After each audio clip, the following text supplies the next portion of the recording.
In this section of the course, we will learn about intermediate level topics in C++ programming. First, we will learn about libraries.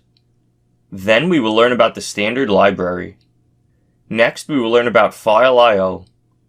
Then we will learn about working with dates and times using C++ code. After that, we will learn about recursion. Next, we will learn about regular expressions, aka regex. After that, we will learn about linked lists and their implementations in C++. Next, we will learn about trees in C++.